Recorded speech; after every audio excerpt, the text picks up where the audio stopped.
इतकं असुरक्षित वातावरण ह्यापूर्वी महाराष्ट्रात कधीही नव्हतं. एक पोलिसांचा धाक असायचा, तो धाकच संपलाय. Maharashtra has turn into a police state. दुसऱ्या महायुद्धाच्या आधी युरोपमध्ये जी परिस्थिती होती की ज्याला कोणाला राजाश्रय असेल त्याला जिवंत ठेवण्यात येत होतं. ज्याचा राजाश्रय निघाला तो मृत्यूच्या दाढेत ढकलला जायचा. आज महाराष्ट्रामध्ये पोलिसांची कमी झालेली दहशत, पोलिसांमध्ये होणारा हस्तक्षेप आणि आपल्या राजकीय अस्तित्वासाठी पोलिसांचा वापर, या तिघांच्या संगमामुळे माझं स्पष्ट मत आहे की Maharashtra has turned into a police state. The democratic values संपल्या. तरुण पोरं राजकारणात मरायला लागली आणि अशा परिस्थितीत मरायला लागली तर कुठला तरुण पोरगा ह्यापुढे राजकारणात येईल?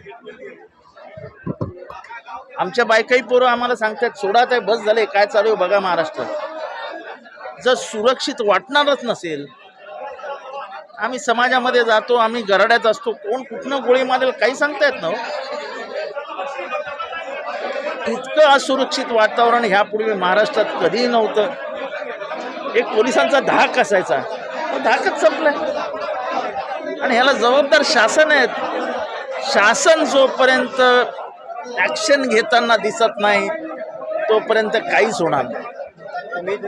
पुणे झालं, कल्याण डोंबिवली झालं, आज मुंबईत झालं.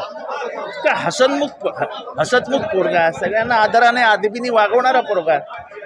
काय झालं त्याची, काय अंत झाला त्याचा?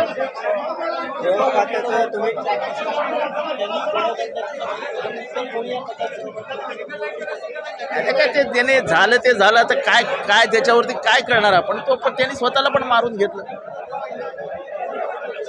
पण इतकी हिंमत कशी वाढते? इलिगल रिव्हॉल्वर कशी येत आहेत? रिव्हॉल्वर लायसन्स दिली कोणाला कोणाला? ठाण्यामध्ये मुंबईमध्ये जरा चौकशी करा, तुम्ही पण करा, मग तुम्हाला समजेल कायदा आणि सुव्यवस्थेची काय परिस्थिती आहे. एवढ्या मोठ्या प्रमाणात इम्पोर्टेड रिव्हॉल्वर आतमध्ये येत आहेत कुठनं? इथे इम्पोर्टेड रिव्हॉल्वर 1970 सालापासून एक महाराष्ट्रात आलेलं नाही लायसन्स वरती. पण अशी चांगली रिव्हॉल्वर्स ही इलिगली येत आहेत. ते सुरक्षित कोण आहे? म्हणजे जे सत्ताधाऱ्यांबरोबर आहे, ते राजसत्तेच्या आश्रयाखाली आहेत, ते सुरक्षित. बाकी कधी कोणीही मारा, अंत्ययात्रेला यायची तयारी ठेवा. गृह खात्याचा जरी विरोधक फेल्युअर असं म्हणत असले तरी फडणवीस म्हणतात की उद्या गाडीखाली जरी कोणी कुत्रा येऊन मेलं तरी तुम्ही राजीनामा मागा. बरोबर आहे. आता माणसांची जर मृत्यू कुत्र्याबरोबरच तुलना करणार असाल तर त्यांच्यापुढे काय बोलायचं? अजून माणसाच्या मृत्यूला जर कुत्र्याची किंमत देणार असाल अजून काय बोलू शकतो? पण आमच्या विदर्भ टाइम्स यूट्यूब चॅनेलला सबस्क्राईब करा आणि बेल आयकॉनला क्लिक करा आणि रहा आमच्या सोबत अपडेट.